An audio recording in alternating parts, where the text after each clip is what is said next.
Hello everyone, welcome to another episode of Dayspring Discussions. I am your host, Sean McGahee, and this is the show we talk about movies, sci-fi, comic books, TV, fantasy. If you geek out about it, we're going to talk about it. I am riding solo once again today on this short show. I got a few things I just wanted to talk about real quickly. I wanted to get a little more in-depth what I talked about yesterday, which is my review of Supergirl Season 1. And then I also wanted to talk a little bit about some news that broke this week in regards to the next Wolverine film and the villain coming up for that one. So just a few short things I just want to talk about. How long I'll be able to ramble on about them, I don't know, but we'll just start off from here, guys. So, just jumping right into it. Like I said, this past weekend, I sat down and I binge watched Season 1 of Supergirl. Now, as I said yesterday, I don't have cable, so I just have Hulu and Netflix. And with Hulu, you don't get the CBS shows, so I can't watch Big Bang Theory or was able to check out Supergirl. I do remember, though, when the Supergirl trailer came out, I believe it was at Comic-Con last year, I thought it looked like crap. I thought it was like a romantic comedy version of, a superhero. I thought it was going to be ridiculous. And, as time went on, people said, yeah, it's okay. So, on Friday, they finally released Season 1 on Netflix. I was hoping they released Flash Season 2 as well, but they haven't gotten around to it because I definitely want to rewatch that before I watch Season 3. Anyway, so I sat down and I started watching it. I got through 10 episodes on the first day, which is about half the season, and I gotta say I didn't hate it. I mean, as I said, it's not like, Emmy-winning television with, Game of Thrones or Breaking Bad or comparing it to some shows like that. But when you think about it in context compared to other superhero shows like Smallville, Arrow, Flash, it's right there. I mean, watching it too, I did kind of get the feeling that CBS was kind of the wrong place for it, given that CBS is known for its sitcoms and crime dramas, and a superhero show just didn't seem to fit the bill very well there. Well, now the show was canceled, but the CW has picked it up. Now, I think one of the main reasons they did that is because the producer and show creator, Greg Berlanti, has also got several other shows on the CW, Arrow, Flash, and DC's Legends of Tomorrow. And all of those shows actually tie into Supergirl. In Season 1 of Supergirl, there was an episode where Flash, played by Grant Gustin, was testing his speed and actually ran into Supergirl's Earth, I guess you could call it. So there was an whole episode, they called it World's Finest, which kind of bugged me because World's Finest is Superman and Batman.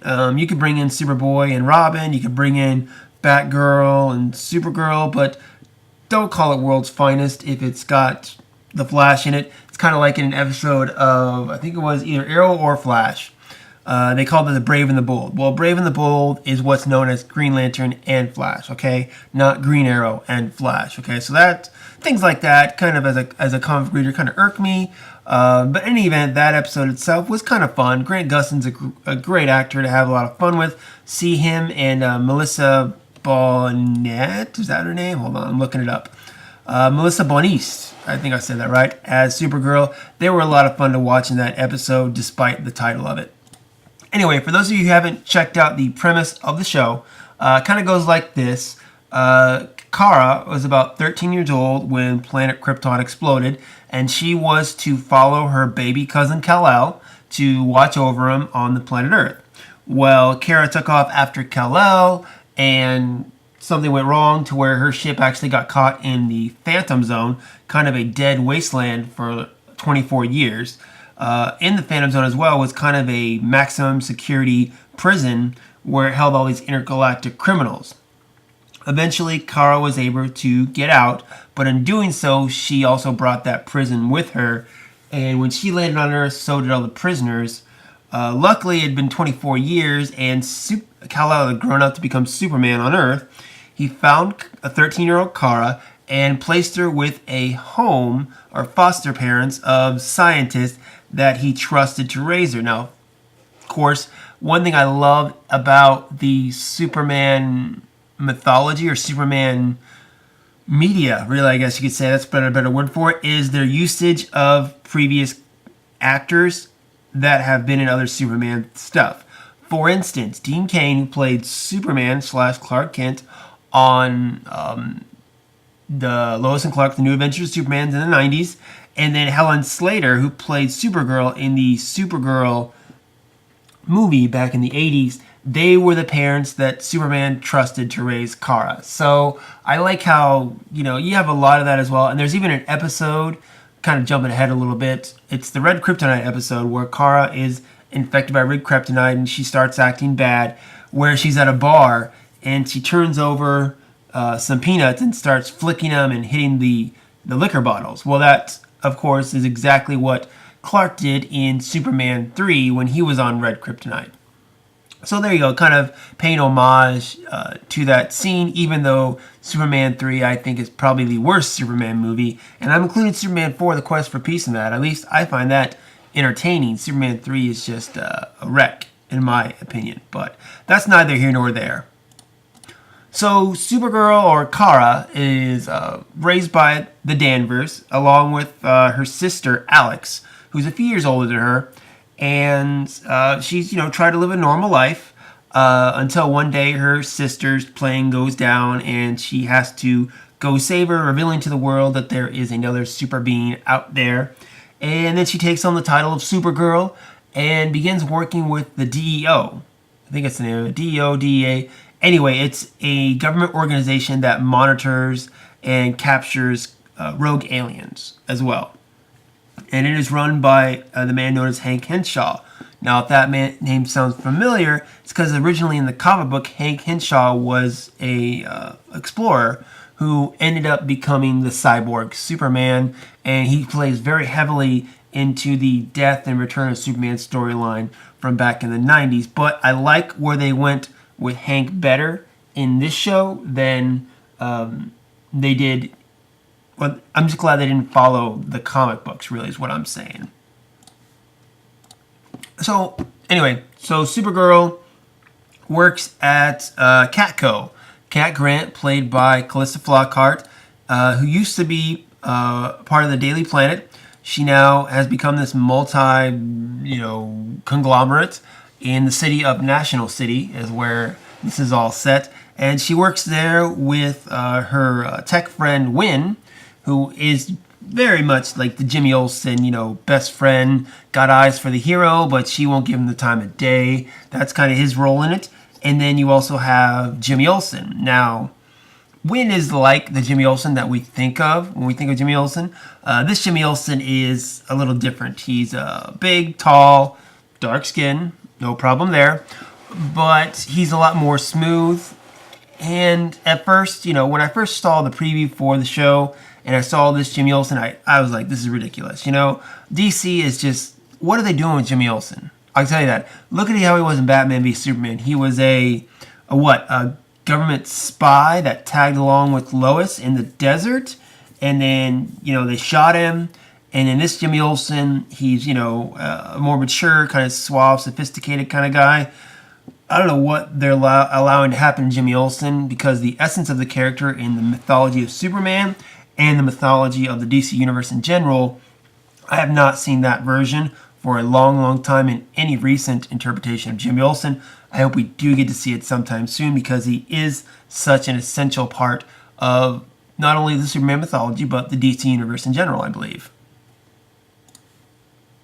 Now, I am willing to forgive this Jimmy Olsen a little bit, because when we look at the time frame, like I said, when Kara landed on Earth, Superman was already established, and then it's 12 years later. So let's just say, for sake, that when Kara, lands on Earth and meets Superman, we're very early in the Superman storyline. Maybe he's just become Superman, only been Superman a little while.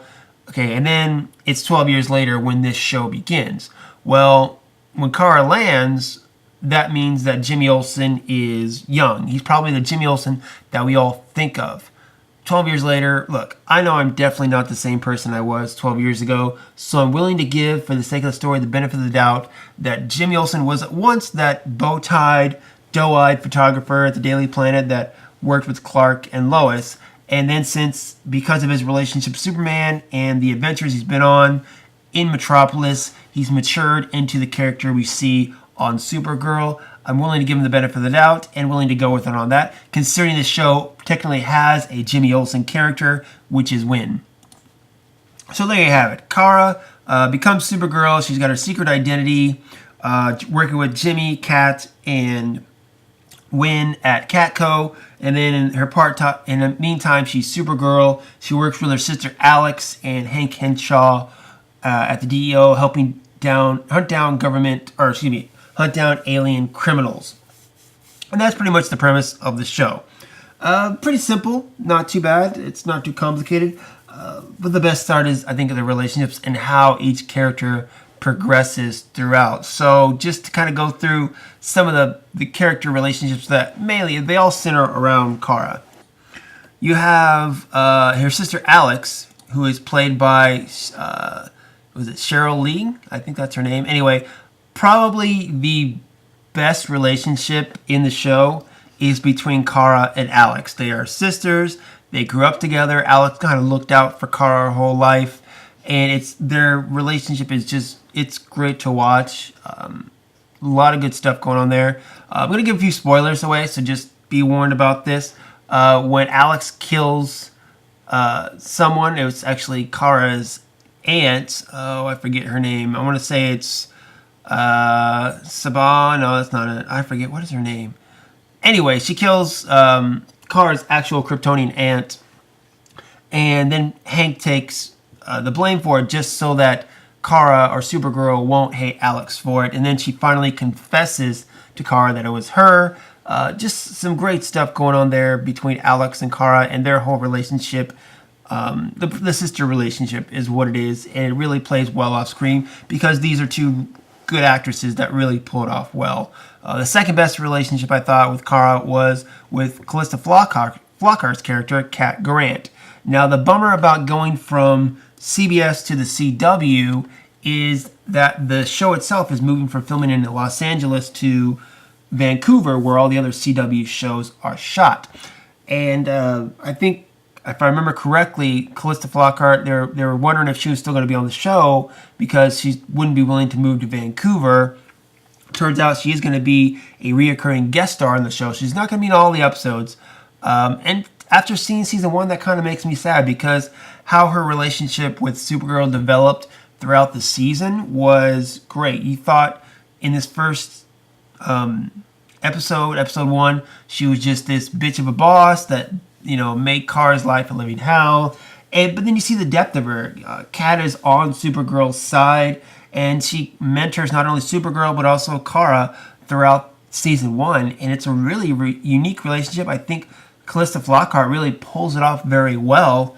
So that's why I'm a little sad that she's not going to be a regular cast member in season 2, but I totally understand the situation. Hopefully they can make up with it with some of the other things. Before I get on to my least favorite relationship in the show, I'm going to throw down the gauntlet there. Hank Henshaw, played by David Harewood. Okay, spoiler again here, guys. If you've seen the show or looked at online, throughout any of the season 1, this is happening. But Hank Henshaw, not becoming Cyborg Superman, instead is found out that he is actually the Martian Manhunter, J'onn J'onzz, in disguise. Boom. Of course, I knew it. I knew it was coming. I didn't know when it was coming. But he revealed himself to Alex, and after he revealed himself to Alex, and episode 8 or 9 or something like that, that was one of my favorite characters in the show after that. His relationship with Alex and Kara, the backstory behind it is that their father, played by Dean Cain, saved his life from the original Hank Henshaw. So he took on the mantle of Hank Henshaw to try to help and hunt down aliens as well, but also protect Kara and Alex for the sake of their father. But the way they played Martian Manhunter in this as Hank Henshaw, they could have, done a J'onn J'onzz, but I think they changed it a little bit just to trick up comic book fans. If they would have said J'onn J'onzz, we would have been like, oh, well, that's obviously Martian Manhunter, from episode 1. But they did Hank Henshaw to get people to think that he was eventually going to return to maybe the cyborg Superman. But no, they changed it up and made him Martian Manhunter, and it was awesome. Now, most of the season, they kept him in human form, and I understand why. Budget. It's all about the budget. So every time Martian Manhunter looked like Martian Manhunter, he was CGI, and of course that costs money. So I know anytime they could immediately put him back into human form, they did that just to save a couple dollars. I did love, though, the final episode. Again, guys, if you haven't watched this, I'm sorry, I'm spoiling stuff. It was Kara and Supergirl taking on Non and Indigo. And it was, it was a good alien fight where Hank or John or the Martian Manhunter, whatever you want to call him, he was, full Martian Manhunter, green skin, and they were fighting. And that was a really good part. That I enjoyed a lot. That was really cool to see. I just like the way they treated him. I thought they treated this character a little bit better in this series than they did in Smallville. Because in Smallville, I don't think you ever once saw him as actually green. But in this one, you got to see him quite a bit as his regular Martian green form. You got a little bit of the backstory. And now, again, I'm more anxious for Season 2 now that I know that Ms. Martian is going to come into the fold as well. It's going to get more in depth with his character and give him more to do. Now, I'm curious with Miss Martian, being a fan of Young Justice, if they're going to make her a white Martian like she was technically supposed to be, or is in Young Justice, or if they're going to make her just, a regular green Martian who is Martian Manhunter's niece. We'll just have to wait and see about that. All right, so the least favorite relationship in this series. First off, I got to give it up for Win. Friends, king of the friend zone. That's what it is. Every show's got to have that character, or every show like this is going to have that character who you have our hero, whether it be a boy or a girl. And then you have the one friend that she kind of likes, and then you have the one friend that likes her, but she doesn't like him back. That's Win. Win is the king of the friend zone. He tries at one point, several points really, in season 1 to make his move, and Kara just kind of rejects him, so you got to feel sorry for him a little bit. I feel sorry for him a little bit, because in my younger years, I was king of the friend zone as well. Thankfully, I got out of there, and Win will too. I think Win's got some good things coming, besides hooking up with screaming supervillains. But anyway, the other friend that Kara has is Jimmy, and they play this will they, won't they thing pretty much the entire season. Even though I really don't see their relationship at the beginning, I kind of see it towards the end, but I just don't see, again, this Jimmy Olsen comes off as such a strong, sophisticated character, and not to say that Kara isn't like that, but she still is kind of young and comes off kind of nerdy at times, to where I don't see the relationship working out quite that much. Season 2, I'm sure they'll explore that, and I'm sure they'll break up and get back together and blah, blah, blah, yada, yada, yada. Anyway, I felt that that kind of relationship was the weakest point, just because it's a will they, won't they. I hate those kind of relationships. I've seen it so many times, especially just looking at superhero shows with, on Smallville, there's Clark and Lana. On Arrow, at first season, there was Oliver and Laurel. In The Flash season 1, there was Iris and Barry. I've seen it a million times, so maybe I'm just sick of it. I don't know. And then on the other side of that triangle, you had Lucy Lane as well, who pretty much was just there for, the foil in the Jimmy and Kara relationship. So that's pretty much her point. But now she's actually in charge of the DEO. So we'll anxious to see how DEA. I can't remember what the acronym is. Maybe I'll have to look that up real quick. Anyway, she's in charge of hunting down aliens now. And we'll see if maybe they can do more with that character in season 2 as well. Because honestly, she was just pretty much useless in season 1, minus, again, being that foil for Kara in Jimmy's affection. On a side note as well, one of the funny things about Kat and Kara's relationship is that throughout the whole season, she calling her Kira, which of course isn't her name. And somebody even said something in the season about how she's the only one that mispronounces her name. But at the very end of the season, when she promotes her, she finally says her name right, Kara. And of course, that's the payoff right there. That's kind of what it was all about. So again, the reason I'm talking about this, not only because, this is the kind of show where we do talk about geeky stuff like superhero TV shows, is the fact that I felt like I was so wrong on my initial reaction to this show. Again, I'm not saying it's totally awesome. This show has plenty of flaws from the acting and dialogue and some of the special effects. You can tell are TV special effects. And that's fine because, you're not expecting high multi-million-dollar budgets for each episode to make it look like, Justice League or Batman v Superman. I get it. But you can tell it's a TV show budget. And from what I've heard, they're actually lowering the budget even more now that they're moving over to CW. So I'm not quite sure how it is. One thing that bugged me is really with Kara's powers. First off, I liked her heat vision, where it was more blue as opposed to red. Because, of course, if you don't know, when something is really hot, it's more blue. The red is kind of the after effect. So I thought that was really cool. Her flying, it was cool sometimes. One thing they didn't do, though, was her speed. I mean, the only time I really saw her speed was in the episode with the Flash when they were racing. Other than that, they just focused on her strength, her flying, and her heat vision. And then she had super breath too, but we didn't even see that a whole lot. But anyway, the speed was lacking. That's okay. That's fine. Just makes the Flash that much more special. So yes, I was wrong about Supergirl. Now it's going to be on the CW.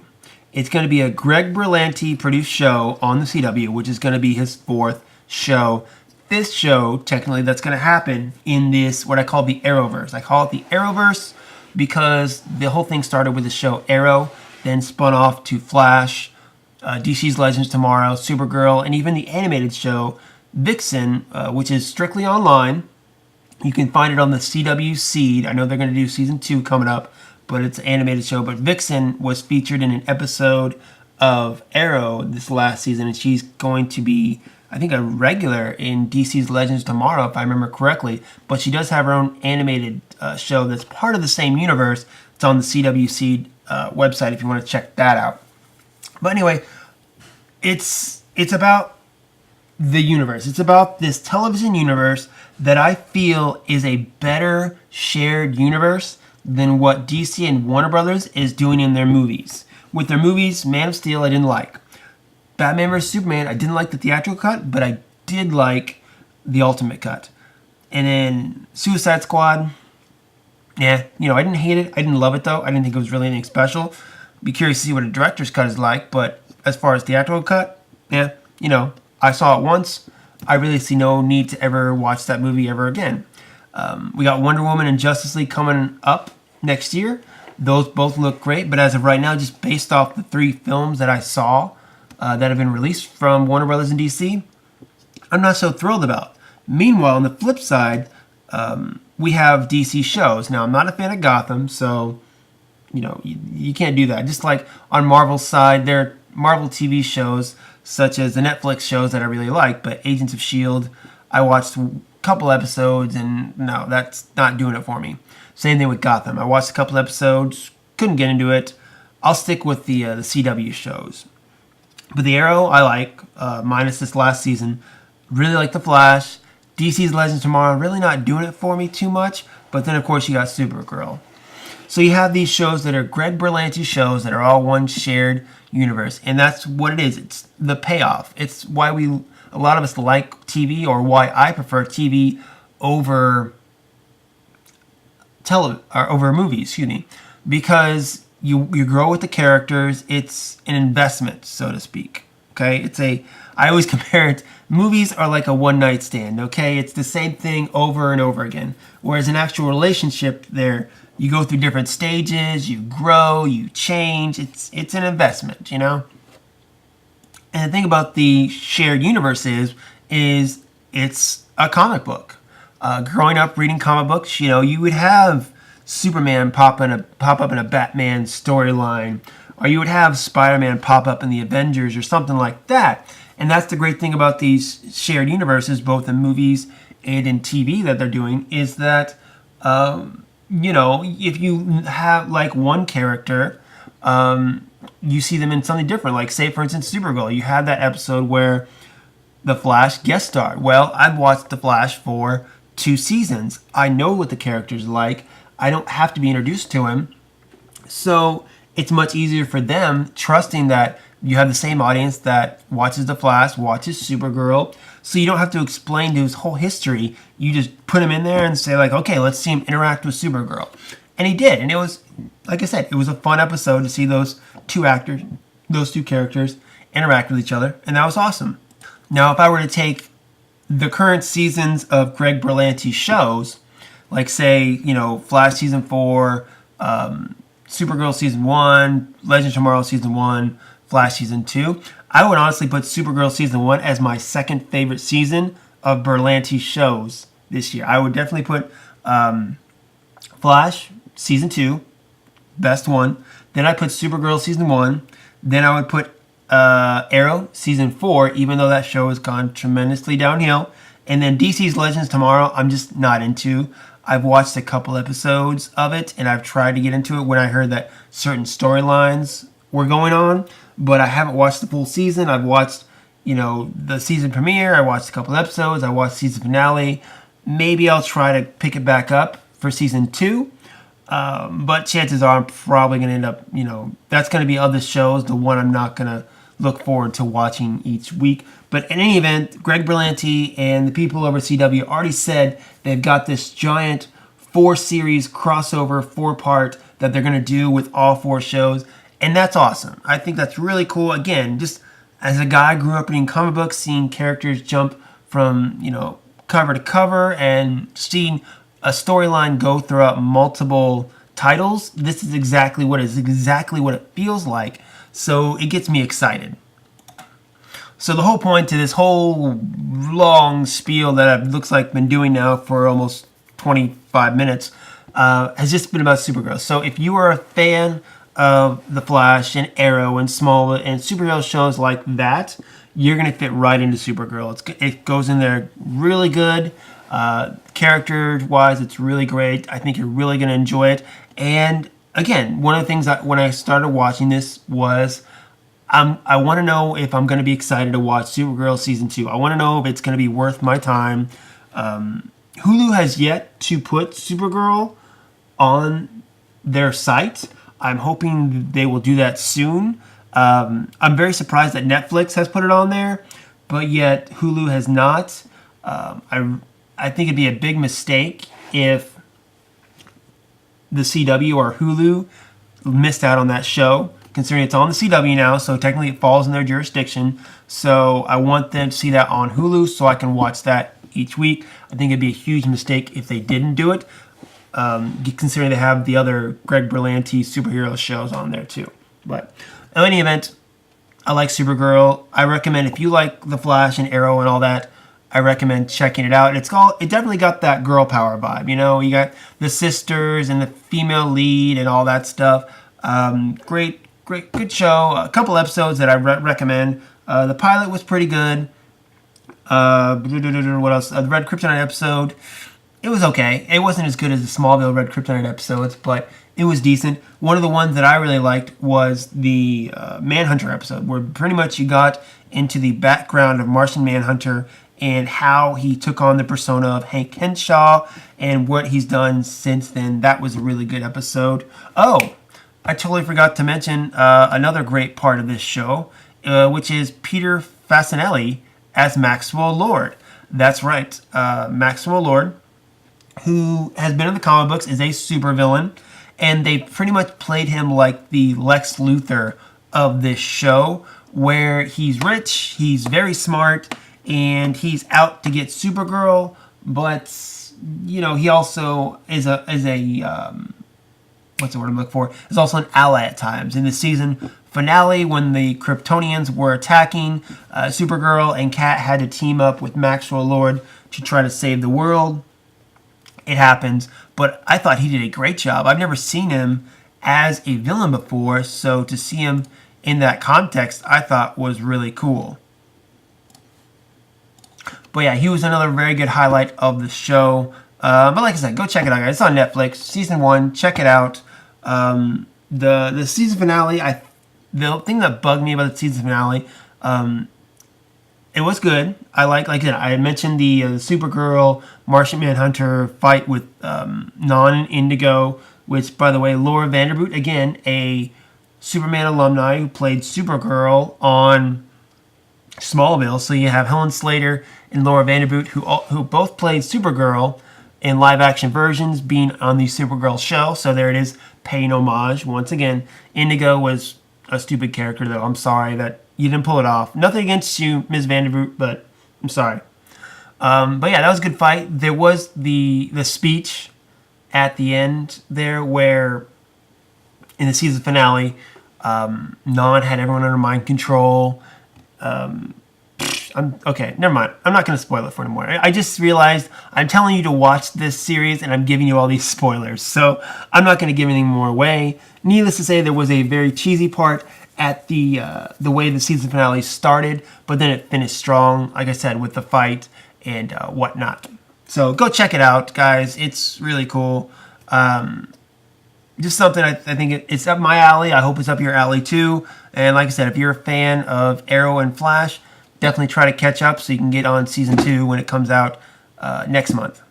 Okay, well, I spent way too much time talking about that. A lot more time than I thought I was going to. So now we're going to move on to my next subject in this episode, which is going to be Wolverine 3. So, according to Cinema Blend, Simon Kinberg and Bryan Singer were doing the commentary track for X-Men Apocalypse. And in doing so, at the end credits scene for X-Men Apocalypse, you see the man walk into the Alkali Lake station, go in, pick up a red vial of Weapon X blood or Wolverine's blood, put it in the briefcase. The briefcase said Essex Corp. And any X-Men fan knows Essex Corp means they're teasing Mr. Sinister, aka Nathan Essex. Now, for those of you not familiar with the character, first off, go watch X-Men Season 2, the animated series. Pretty much all you need to know is right there. But just give you a brief history, Mr. Sinister is a villain who is also a geneticist, and he's all about purifying the mutant race, making it stronger, different from what Apocalypse is. You know, Apocalypse wants everyone but mutants to die. Same thing with Magneto, I guess you could say. But Mr. Sinister is just all about making the stronger mutants, is what it is. So anyway, in this, the last scene, we saw that, and it kind of teased a couple things. So in this, we saw that he took Wolverine's blood. So in it, he also had a couple other vials of like green or orange stuff. I've tried to pause it to see if, you know, I could read what was on it. There's nothing on it. So I'm very curious what else is in there. So to me, it kind of teases also X-23, the teenage girl version of Wolverine.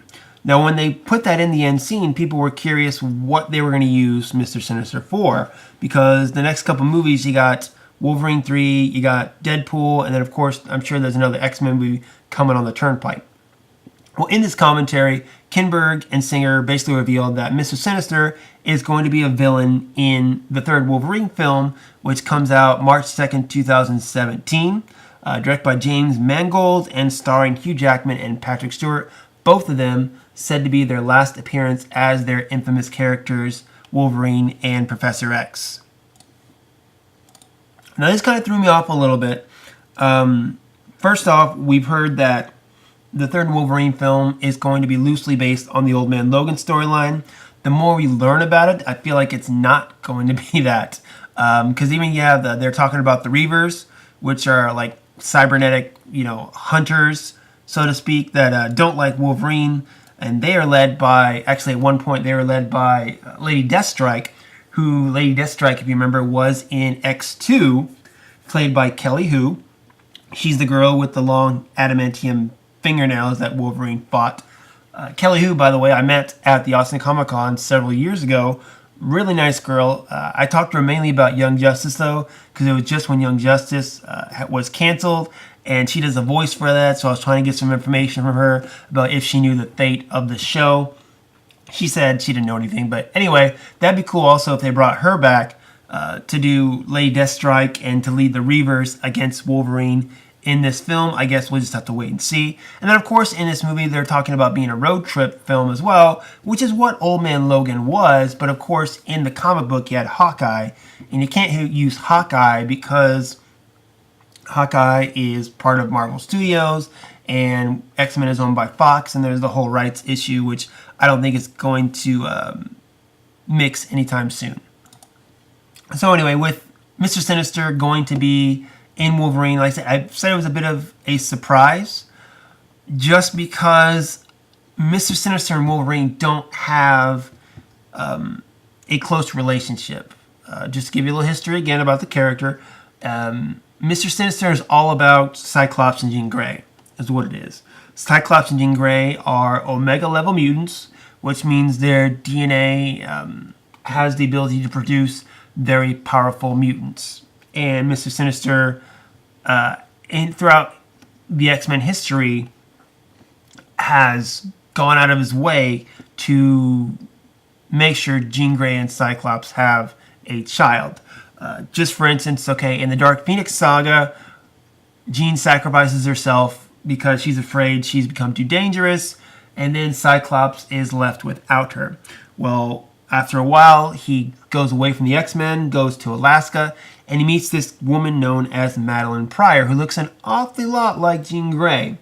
They end up getting married and having a son, Nathan.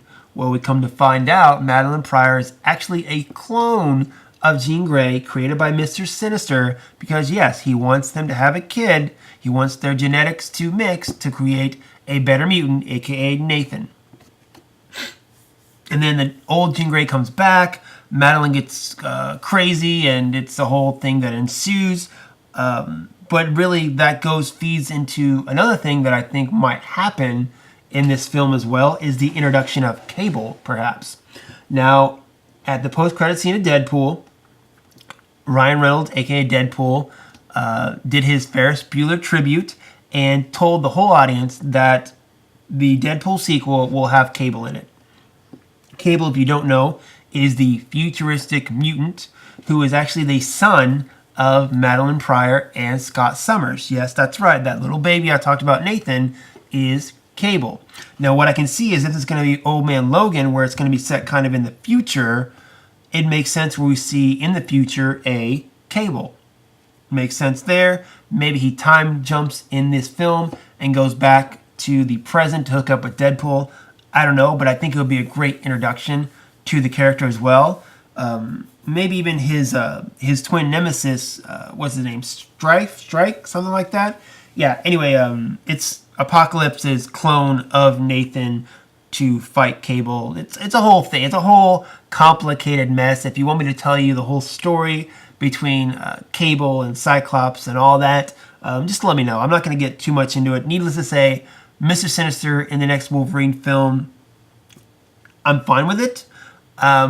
If it gives a hint at Cable, like I said, if it draws back to the Summers clan, because that's, like I said, what Sinister is all about. He's all about, the Summers gene pool and Jean Grey and all that. So one thing they could do, I guess, in this is they could do with the buddy trip, they could have Cyclops take the place of Hawkeye and go across him. And then, to me, that would make more sense adding Mr. Sinister there because he's after Cyclops, or he's, been a foil for Cyclops for quite some time. Again, if you want a good grasp of this character, go check out the X-Men animated series season 2.